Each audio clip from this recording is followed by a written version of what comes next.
Here at Davis Floyd, we've always had a commitment to the communities where we live. For over 2 generations, we've charted the course to become a powerhouse of engineering in the Southeast. And we've only just begun. We approach every civil engineering project, no matter how complex, with the same critical thinking and innovation that has defined our company for over 6 decades.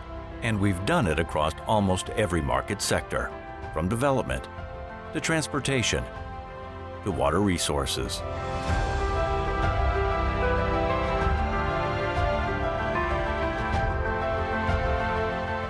This approach, coupled with assembling teams of industry experts in each of these fields, allows us to design and engineer solutions that enhance the lives of people all around us. We're building a framework for a better tomorrow and enriching our communities for generations to come. We're Davis Floyd.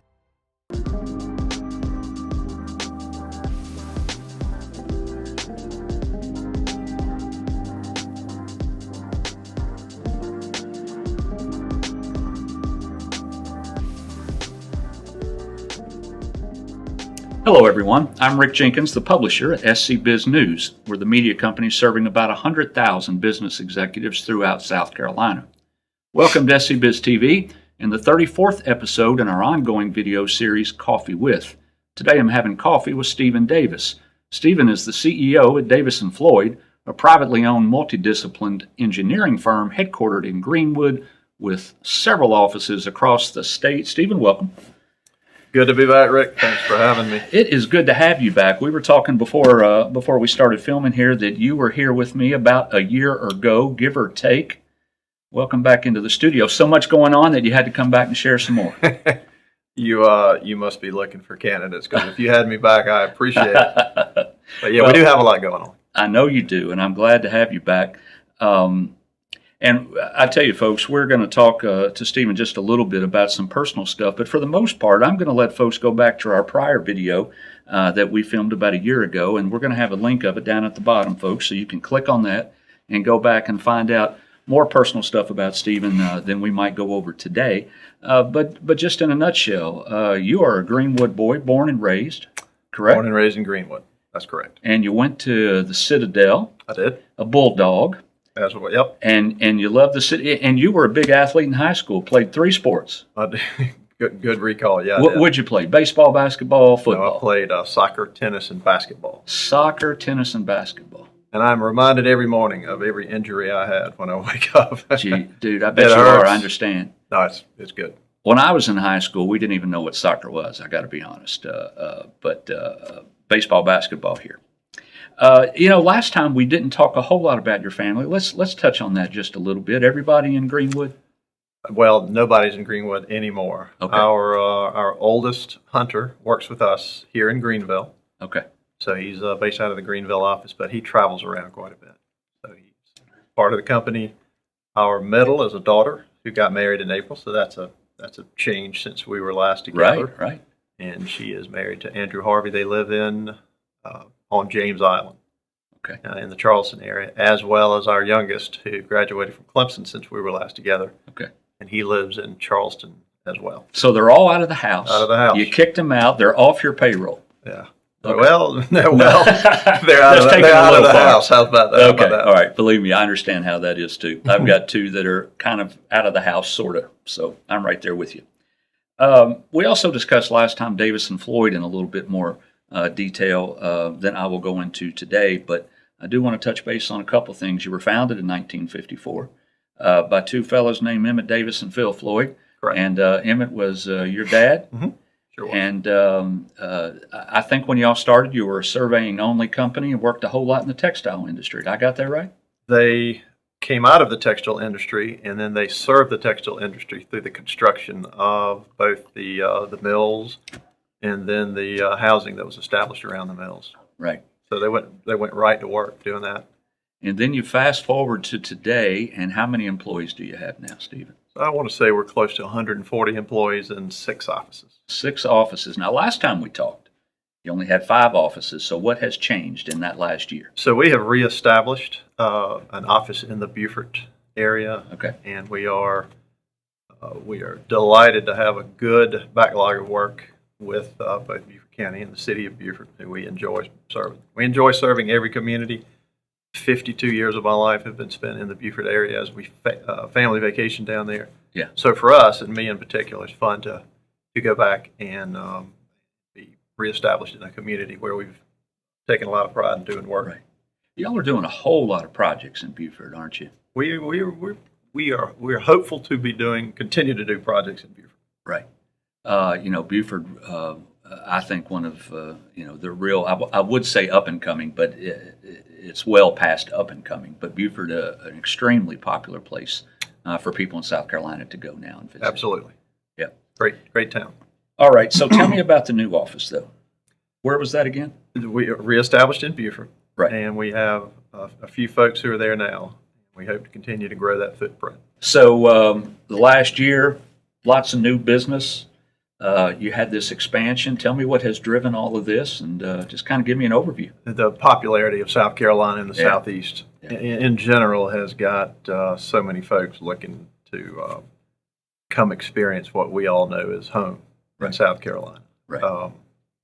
And then you look back at the last 2 years of COVID, 2.5 years now maybe, and things that drove people from urban areas to the culture and the beauty that we have in South Carolina. So that drives population, and therefore that drives the need to expand infrastructure, roads, water, sewer, industrial growth to support all that, and the logistical dynamics of industry in the Southeast.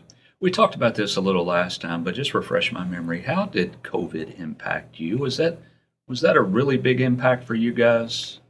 So I'll tell you, I am really proud of our team. We went remote pretty quickly, and we did it well. Now, for old school guys that feel like you got to be in the office, Right. head down. Yeah. That was a shift, but we made it well. Our IT department made it well. Our leadership team made the seamless transition, as did so many businesses. And we found that everybody pulled that together, made it work. At the same time, we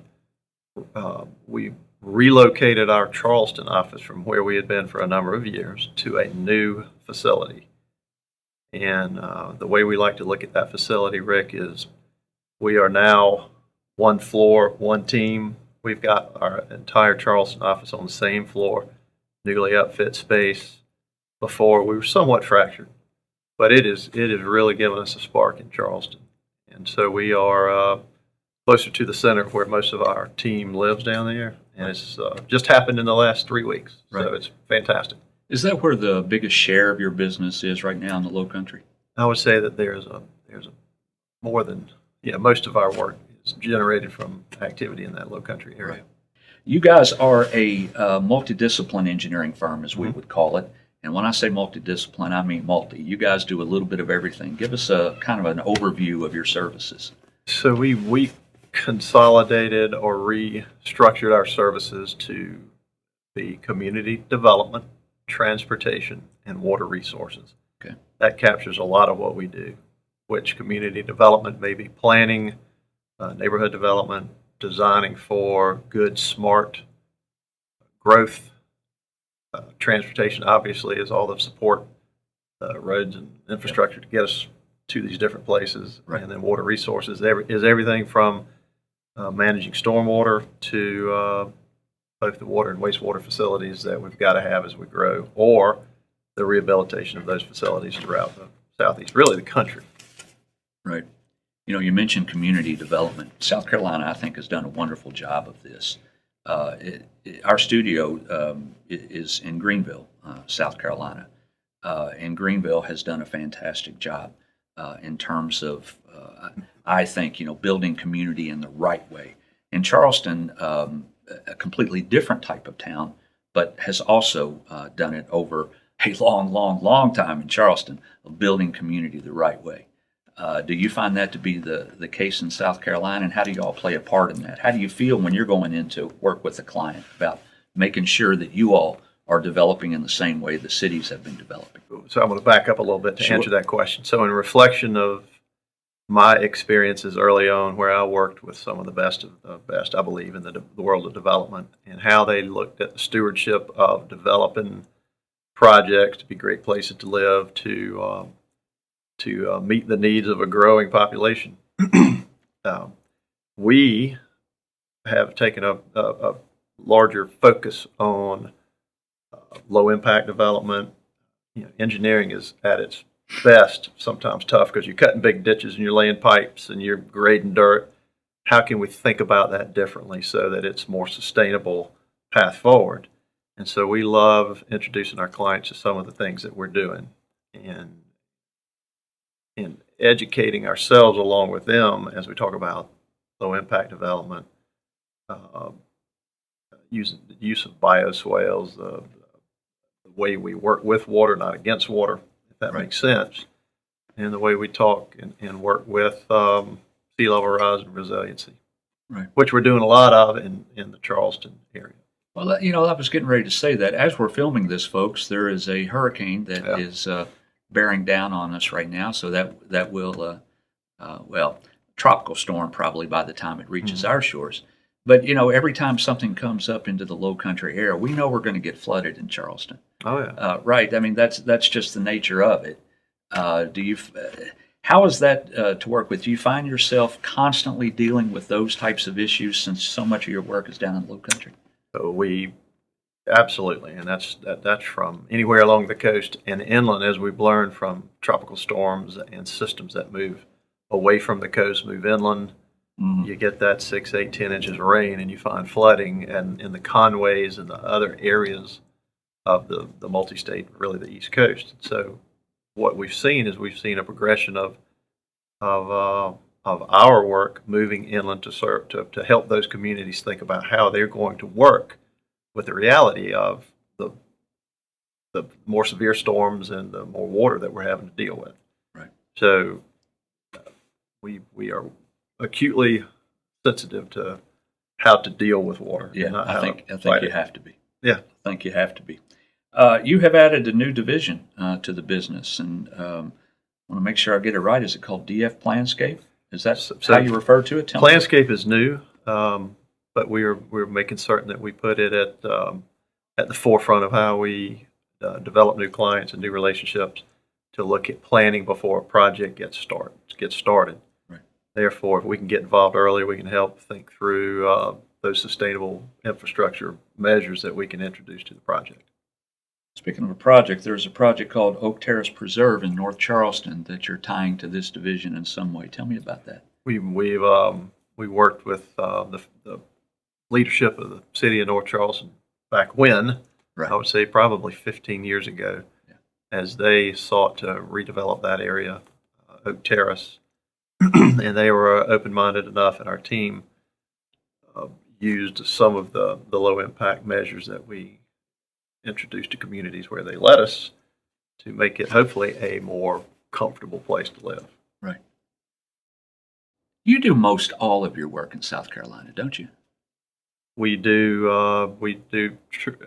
some work in North Carolina, and we are looking at some good opportunities that if you ever have me back, I can share them with you then to grow into both Georgia and North Carolina. Okay. In really good and organic ways. So, but from a historical perspective for the company, it has primarily been a South Carolina-centric company in terms of the business that you do. Correct? We have, and so what we've done, Rick, since we were together last, we've taken a hard look at where we are in our 68-year history, and we are poising for a lot of growth. And in doing that, we recognize that we needed to be strategic in our hiring and probably reach out to the outside and bring some new ideas and energy and perspectives into what we all know as maybe, oftentimes in our leadership, a 25, 30, 35-year career with Davis Floyd. So really just now, within the last week, we have onboarded a new president. So I am decoupling, as I say, Right. the president and CEO role to continue in my role as CEO. Right.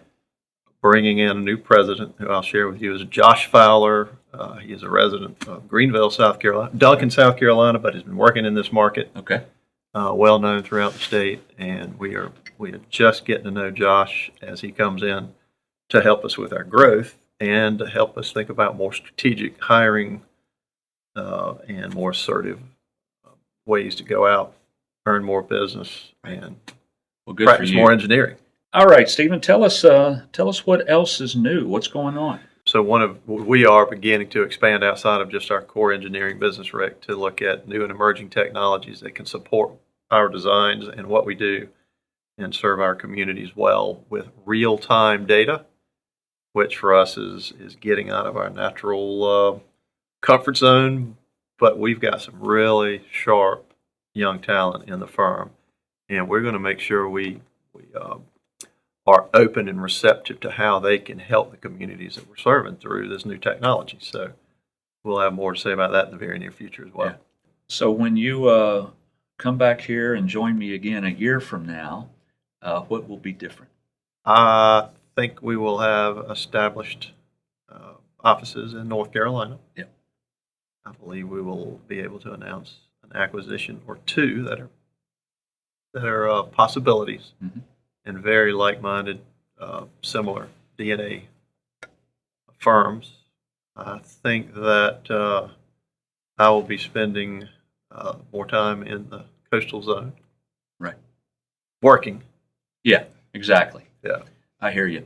I bet a man named Emmett, your father, is proud. Well, when we think about the strategic moves we have made recently, we also reflect on, one, our heritage, and two, the folks that pioneered in this firm.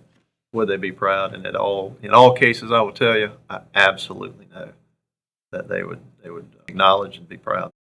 Right. Stephen, I appreciate you joining me. Oh, thanks. Thanks for having me back. Let me ask you something. Yes, please. Do you still have a daughter in Lander? Oh my gosh, what a great memory. My daughter, Allie, this is her last semester in nursing school. And she has her last test on December the 7th. I remember that because it's a big deal for us. And then At Lander. At Lander. Yeah. Yeah. So, and she wants to continue living in Greenwood once she graduates. And, So now I'll hold you accountable please. to come see me, because I asked you last time when you're in Greenwood, come see me. You know so what? I'll hold You you did. to that, Rick. You know, you did, and I appreciate that. Thank you so much. Absolutely. And thank you for joining us. Folks, that is Stephen Davis. He is the CEO at Davis Floyd Engineering, headquartered over there in Greenwood and doing business a little bit everywhere throughout South Carolina.